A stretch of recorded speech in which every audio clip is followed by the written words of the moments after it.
So what about your complaints about Pag-asa? Of course, you're not alone in the criticism of Pag-asa, but what in particular are you unhappy with Pag-asa? You know Odette, remember Odette. And then, of course, we have to be more accurate and precise if possible. I know forecasting is not going to be 100%. That precisely I'm for.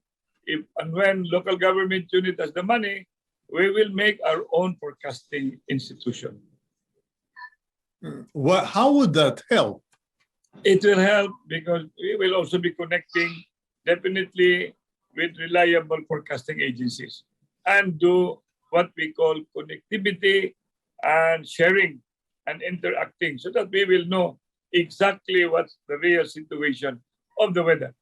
President Bongbong Marcos recently pointed out to I believe, a governor or a local official during Paeng that in his area, the only reason for landslides and flood was deforestation. Now, there is such a thing as urban deforestation as well, particularly for Cebu. What are you guys planning to do regarding that? Because you mentioned Singapore, and Singapore is probably one of the few places that has so many trees within the city. Pati airport nila, garden.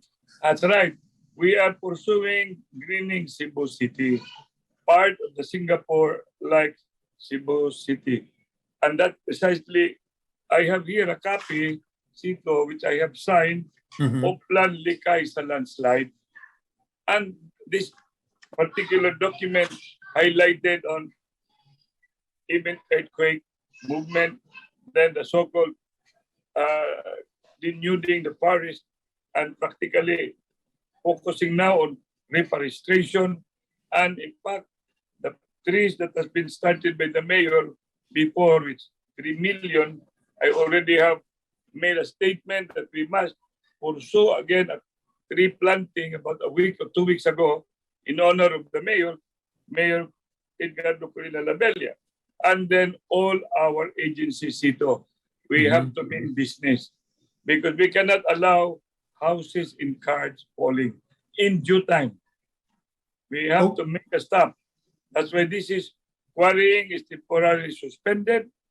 Areas that may probably be identified on a convergence, making it faster, identifying those that cannot be anymore livable, they have to get out of the place.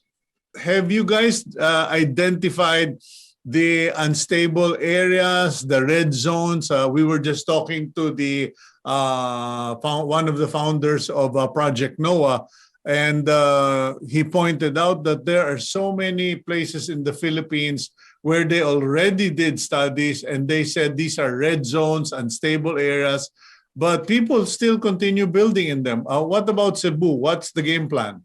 The game plan is suspension. The game plan, bringing the building office, the BIA park, the barangay, and all, even including the Chamber of Commerce. It has to be a bottoms up.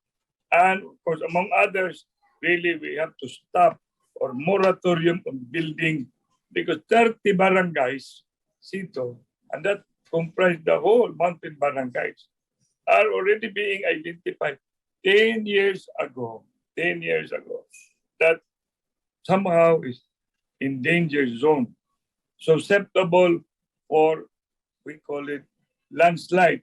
And the landslide classification is highly moderate and low. And that cannot be ignored and should not be taken lightly. That's why we have created this special task force. Should be meeting every week, and just nearby my office, I can pitch to them and discuss with them so that I will know day to day. Because yesterday, they did an ocular inspection because I've been there. I was in that landslide area.